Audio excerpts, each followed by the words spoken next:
Hi ಎಲ್ರಿಗೂ. Fruit ಕಸ್ಟರ್ಡನ್ನು ಯಾವ ರೀತಿ ಮಾಡ್ಕೊಳ್ಳೋದು ಮನೇಲೇ ತುಂಬಾ ರುಚಿಯಾಗಿರುತ್ತೆ, ಹಾಗೆ ದೇಹಕ್ಕೂ ಕೂಡ ಇಂಪು, ಮಕ್ಕಳಿಗಂತೂ ತುಂಬಾ ಚೆನ್ನಾಗಿರುತ್ತೆ ಅಂತ ಹೇಳ್ಬೋದು.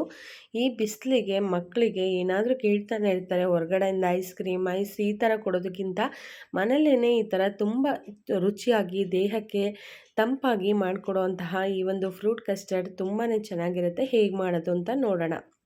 ಇಲ್ಲಿ ಒಂದು ಅರ್ಧ ಲೀಟ್ರಷ್ಟು ಹಾಲನ್ನು ತೊಗೊಂಡಿದ್ದೀನಿ. ನೋಡಿ, ಇದನ್ನು ಕಾಯಲಿಕ್ಕೆ ಇಡ್ತಾ ಇದ್ದೀನಿ. ಒಂದು 2 ಟೇಬಲ್ ಸ್ಪೂನಷ್ಟು ಫ್ರೂಟ್ ಕಸ್ಟರ್ಡ್ ಪೌಡರನ್ನು ತೊಗೊಂಡಿದ್ದೀನಿ. ಇದು ಕಸ್ಟರ್ಡ್ ಪೌಡರನ್ನು ನೀವು ಎಷ್ಟು ಬೇಕಾದರೂ ಹಾಕ್ಕೋಬೋದು. ನಾನು ಇಲ್ಲಿ ಎಷ್ಟು ಕನ್ಸಿಸ್ಟೆನ್ಸಿ ಅರ್ಧ ಲೀಟ್ರಿಗೆ 2 ಸ್ಪೂನ್ ಬೇಕಾಗುತ್ತೆ ಅಷ್ಟನ್ನು ತೊಗೊಂಡು ಸ್ವಲ್ಪ ಹಾಲನ್ನು ಹಾಕ್ಕೊಂಡು ಚೆನ್ನಾಗಿ ಮಿಕ್ಸ್ ಮಾಡ್ಕೊಳ್ತಾ ಇದ್ದೀನಿ. ಹಾಲು ಚೆನ್ನಾಗಿ ಕುದಿ ಬರಬೇಕು. ಇದು ಚೆನ್ನಾಗಿ ಕುದಿ ಬಂದ ನಂತರ ಅಂದರೆ ಚೆನ್ನಾಗಿ ಕಾಯಬೇಕು ಹಾಲು. ತುಂಬಾ ಒಂದು ಗಟ್ಟಿ ಹದ ಬರ್ತಾ ಇದೆ ಅಂತ ಅಂದಾಗ ನಾವು ಇದಕ್ಕೆ ಮಿಲ್ಕ್ ಪೌಡರನ್ನು ನಾನು ಆ್ಯಡ್ ಮಾಡ್ತೀನಿ. ನೋಡಿ, ಒಂದು ಮುಕ್ಕಾಲು ಬೌಲ್ನಷ್ಟು ಮಿಲ್ಕ್ ಪೌಡರನ್ನು ತೊಗೊಂಡಿದ್ದೀನಿ. ಇದನ್ನು ಕೂಡ ಆ್ಯಡ್ ಮಾಡ್ತೀನಿ. ಇದು ಆಪ್ಷನಲ್, ಬೇಕಿದ್ದರೆ ಹಾಕ್ಕೊಳ್ಳಿ, ಬೇಡ ಅಂದರೆ ಸಕ್ಕರೆ ಕೂಡ ಹಾಕ್ಕೋಬೋದು. ನಾನು ಸಕ್ಕರೆ ಸ್ವಲ್ಪ ಹಾಕೋದ್ರಿಂದ ಇಲ್ಲಿ ಮಿಲ್ಕ್ ಪೌಡರನ್ನು ಜಾಸ್ತಿನೇ ಹಾಕ್ಕೊಳ್ತಾ ಇದ್ದೀನಿ.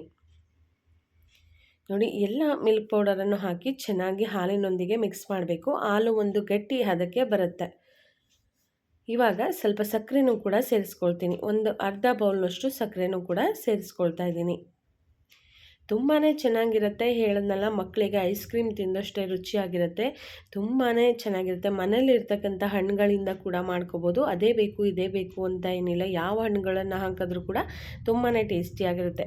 ಇಲ್ಲಿ ಸ್ವಲ್ಪ ಕೇಸರಿ ದಳಗಳನ್ನು ಕೂಡ ಹಾಕ್ತೀನಿ. ಕೇಸರಿ ದಳಗಳನ್ನು ಬಿಸಿ ಹಾಲಿನಲ್ಲೂ ಕೂಡ ಕರಗಿಸಿ ಹಾಕ್ಬೋದು, ಆದರೆ ನಾನಿಲ್ಲಿ ಹಾಲು ಕಾದಿರೋದ್ರಿಂದ ಡೈರೆಕ್ಟಾಗಿ ಹಾಕ್ತಾಯಿದ್ದೀನಿ. ನೋಡಿ, ಹಾಲು ಒಂದು ತಿಕ್ನೆಸ್ಸಿಗೆ ಬರ್ತಾ ಇದೆ. ಇದು ಗಟ್ಟಿ ಆಗೋವರೆಗೂ ಸ್ವಲ್ಪ ಕುದಿಸ್ಬೇಕು. ಅದು ಗಟ್ಟಿ ಆಗುತ್ತೆ, ಗಟ್ಟಿ ಆಗೋ ಅದ ನಿಮಗೆ ಕಾಣಿಸುತ್ತೆ, ಅಲ್ಲಿವರೆಗೂ ಚೆನ್ನಾಗಿ ಕುದಿಸ್ಬೇಕು. ಇವಾಗ ಸ್ವಲ್ಪ ಡ್ರೈ ಫ್ರೂಟ್ಸ್ಗಳನ್ನು ಕೂಡ ಆ್ಯಡ್ ಮಾಡ್ತಾಯಿದ್ದೀನಿ. ಯಾವುದಾದ್ರೂ ಆಗಲಿ ಡ್ರೈ ಫ್ರೂಟ್ಸ್ಗಳನ್ನು ಆ್ಯಡ್ ಮಾಡ್ಬೋದು, ಇಲ್ಲ ಅನ್ನೋರು ಸ್ಕಿಪ್ ಕೂಡ ಮಾಡ್ಕೋಬೋದು. ನೋಡಿ, ಡ್ರೈ ಫ್ರೂಟ್ಸ್ ಆ್ಯಡ್ ಆದಮೇಲೆ ಹಾಲು ತುಂಬಾ ಕುದಿ ಬರ್ತಾ ಇದೆ. ಈ ಥರ ಚೆನ್ನಾಗಿ ಕುದಿಬೇಕು. ಒಂದು ಗಟ್ಟಿ ತಿಕ್ನೆಸ್ಸಿಗೆ ಬರುತ್ತೆ, ಅಲ್ಲಿವರೆಗೂ ಗಟ್ಟಿಯಾಗಿ ಬರುತ್ತೆ. ನೋಡಿ, ಸೈಡಲ್ಲೆಲ್ಲ ಇದೆ ಅಲ್ವಾ, ಆ ಕನ್ಸಿಸ್ಟೆನ್ಸಿ ಬರುತ್ತೆ. ನೋಡಿ, ಹಾಲು ಎಷ್ಟು ಕಡಿಮೆ ಆಗಿದೆ.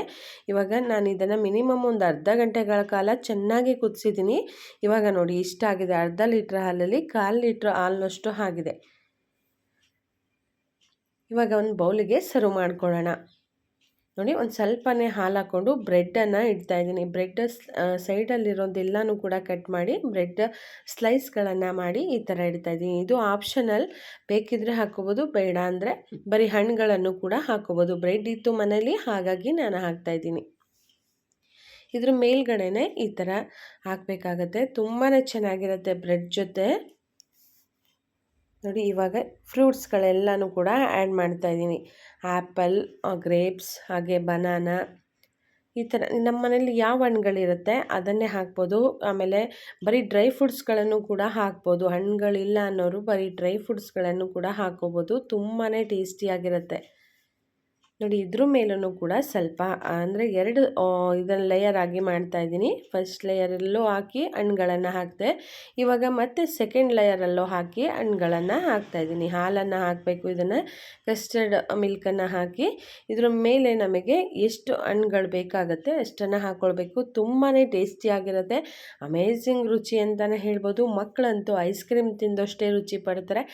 ಸೇಮ್ ಐಸ್ ಕ್ರೀಮ್ ಕಸ್ಟರ್ಡ್ ಥರನೇ ಇರುತ್ತೆ. ನೋಡಿ, ಇದ್ರ ಮೇಲೆ ಎಲ್ಲ ಹಣ್ಣುಗಳನ್ನು ಕೂಡ ಹಾಕ್ತಾಯಿದ್ದೀನಿ, ಹಾಗೆ ಡ್ರೈ ಫ್ರೂಟ್ಸ್ಗಳನ್ನು ಕೂಡ ಸೇರಿಸ್ತಾ ಇದ್ದೀನಿ.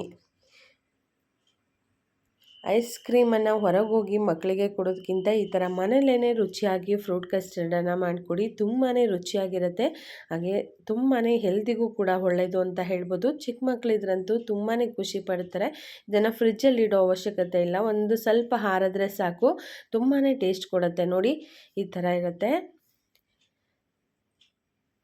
ನಾನು ಫಸ್ಟ್ ಟೈಮ್ ಟ್ರೈ ಮಾಡಿದ್ದು, ತುಂಬಾ ಚೆನ್ನಾಗಿ ಬಂದಿತ್ತು, ಅಷ್ಟೇ ಚೆನ್ನಾಗಿತ್ತು ಅಂತ ಹೇಳ್ಬೋದು. ನಾವು ಮಿಲ್ಕ್ ಶೇಕನ್ನು ಹೊರಗಡೆ ಹೋಗಿ ಕುಡಿತೀವಿ, ಮನೇಲೇ ಈ ಥರ ಸೂಪರಾಗಿ ಮಾಡ್ಕೋಬೋದು. ಎಲ್ಲರಿಗೂ ಒಳ್ಳೆಯದಾಗಲಿ. ಶುಭ ದಿನ.